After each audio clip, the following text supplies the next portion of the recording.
Tuck Everlasting, Chapter 21. Winnie pulled her little rocking chair up to her bedroom window and sat down.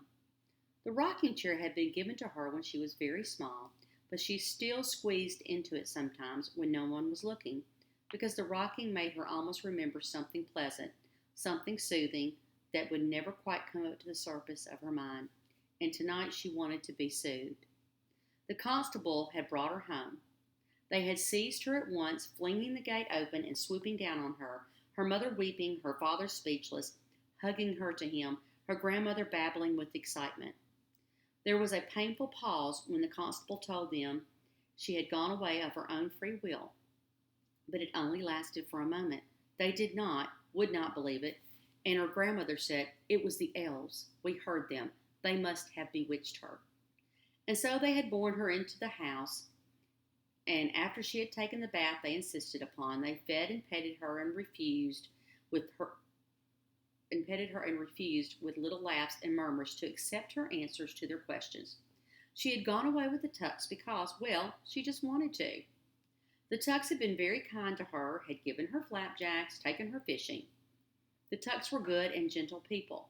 All this would have been swept away in any case. However, this good impression of her friends, which she was trying to create when she told them what they had happened to the man in the yellow suit. Had they really given him the wood in exchange for finding her? They had. Well, perhaps he wouldn't want it now. May had hit him with a shotgun. He was very sick. They received this news with mingled hope and horror, and her father said, "I suppose the wood will be ours again if that man should, that is, if he doesn't." "You mean if he dies?" Winnie said flatly, and they had sat back shocked.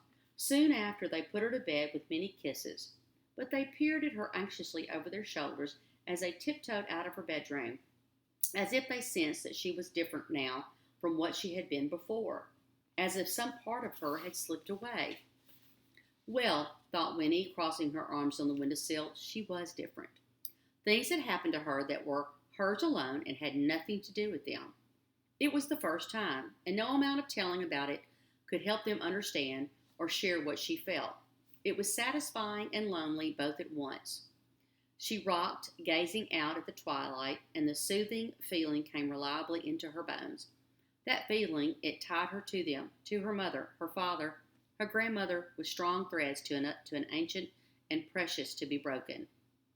But there were new threads now, tugging and insistent, which tied her just as firmly to the Tucks. Winnie watched the sky slide into blackness over the wood outside her window. There was not the least hint of a breeze to soften the heavy August night. And then, over the treetops on the faraway horizon, there was a flash of white.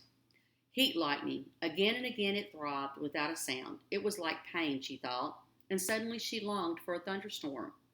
She cradled her head in her arms and closed her eyes. At once the image of the man in the yellow suit rose up. She could see him again, sprawled motionless on the sun-blanched grass. "He can't die," she whispered, thinking of May. "He mustn't." And then she considered his plan for the water in the spring, and Tuck's voice saying, "They all come running like pigs to slops," and she found herself thinking, if it's true about the spring, then he has to die. He must, and that's why she did it. Then she heard hoofbeats on the road below, a horse hurrying into the village, and not long after there were footsteps and a knocking on the door. Winnie crept out of her room and crouched in the shadows at the top of the stairs. It was the constable. She heard him saying, "So that's that, Mr. Foster. We can't press no kidnapping charges, since your little girl claims there wasn't no kidnapping. But it doesn't matter now anyway. The doc just got back a few minutes ago. That feller, the one you sold your land to, he's dead." There was a pause and the murmur of other voices, then a match striking, the acrid smell of fresh cigar smoke. "Yep, she got him a good one, all right. He never even come to. So it's an open and shut case since I seen her do it. Eyewitness. No questions about it. They'll hang her for sure." Winnie went back to her room and climbed into bed. She lay in the dark, propped up on a pillow, and stared at the lighter square of her window, at the heat lightning throbbing. It was like pain, she thought again, a dull pain on the fringes of the sky. May had killed the man in the yellow suit, and she had meant to kill him. Winnie had killed a wasp once in fear and anger, just in time to spare herself a stinging. She had slammed at the wasp with a heavy book and killed it. And then, seeing its body broken, the thin wings stilled, she had wished it were alive again. She had wept for that wasp. Was May weeping now for the man in the yellow suit? In spite of her wish to spare the world, did she wish he were alive again? There was no way of knowing. But May had done what she thought she had to do. Winnie closed her eyes to shut out the silent pulsing of the lightning. Now she would have to do something. She had no idea what, but something. May Tuck must not go to the gallows.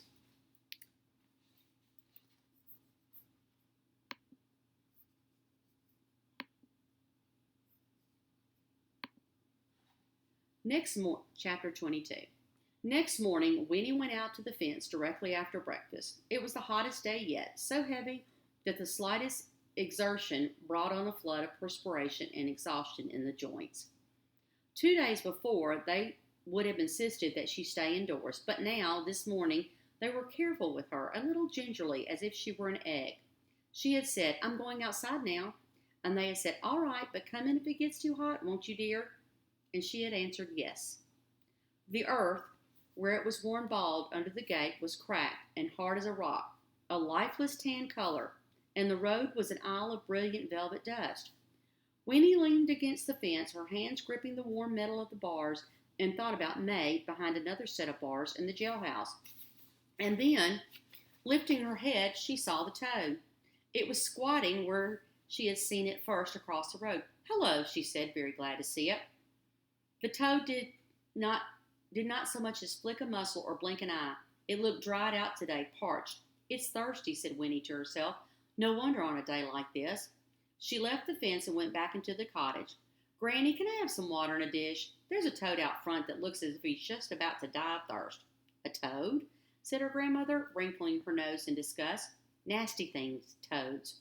"Not this one," said Winnie. "This one is always out there, and I like him. Can I give him a drink of water?" "Toads don't drink water, Winifred. It wouldn't do him any good." "They don't drink water at all?" "No, they take it in through their skin like a sponge when it rains." "But it hasn't rained forever," said Winnie, alarmed. "I could sprinkle some water on him, couldn't I? That would help, wouldn't it?" "Well, I suppose," said her grandmother. "Where is he? In the yard?" "No," said Winnie. "He's across the road." "I'll come with you, then. I don't want you leaving the yard alone." But when they came out to the fence, Winnie balancing a small bowl of water with enormous care, the toad was gone. "Well, he must be all right," said her grandmother, if he could hop off." With mingled disappointment and relief, Winnie tipped the water onto the cracked earth at the gate. It was sucked in immediately, and the wet brown stain it left behind paled and vanished almost as quickly. "I never saw so much heat in all my life," said Winnie's grandmother, dabbing uselessly at her neck with a handkerchief. "Don't stay out here much longer." "I won't," said Winnie, and she was left alone once more. She sat down on the grass and sighed. May. What could she do to set May free? She closed her eyes against the glaring light and watched, a little dizzily, as brilliant patterns of red and orange danced inside her eyelids. And then miraculously, Jesse was there, crouching just on the other side of the fence. "Winnie," he hissed, "you sleeping?" "Oh, Jesse." Her eyes flew open and she reached through the fence to grasp his hand. "I'm so glad to see you. What can we do? We have to get her out." "Miles got a plan, but I don't see how it can work," said Jesse, speaking quickly, his voice almost a whisper. "He knows a lot about carpentry. He says he can take Ma's window frame right straight out of the wall, bars and all, and she can climb through. We're going to try it tonight when it gets dark. Only trouble is, that constable keeps watching her every minute. So he's so darned proud of having a prisoner in that new jail of his. We've been down to see her. She's all right, but even if she could climb through the window, he'll come after her soon as he sees she's gone. Seems to me he'll notice right off. That don't give us much time to get away, but we got to try.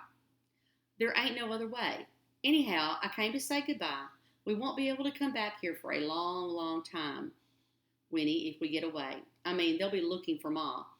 Winnie, listen, I won't see you again, not for ages. Look now, here's a bottle of water from the spring. You keep it. And then no matter where you are when you're 17, Winnie, you can drink it and then come find me. We'll We'll leave directions somehow. Winnie, please say you will." He pressed the little bottle into her hands, and Winnie took it, closing her fingers over it.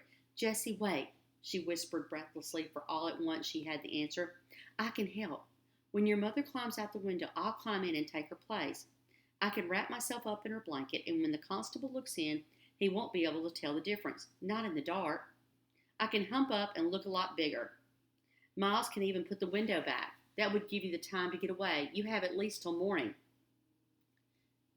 Jessie squinted at her, and then he said, "Yep, it might work. It might just make the difference. But I don't know as Pa's going to want you taking any risk. I mean, what will they say to you after, when they find you?" "I don't know," said Winnie, "but it doesn't matter. Tell your father I want to help. I have to help. If it wasn't for me, there wouldn't be any trouble in the first place. Tell him I have to." "Well, all right. Can you get out after dark?" "Yes," said Winnie. "Then at midnight. Winnie, I'll be waiting for you right here at midnight." "Winifred," an anxious voice called from the cottage. "Who's that you're talking to?" Winnie stood up and turned to answer. "It's just a boy, Granny. I'll be in a minute." When she turned around, Jessie was gone. Winnie clutched the little bottle in her hands and tried to control the rising excitement that made her breath catch. At midnight, she would make a difference in the world. That is the end for right now.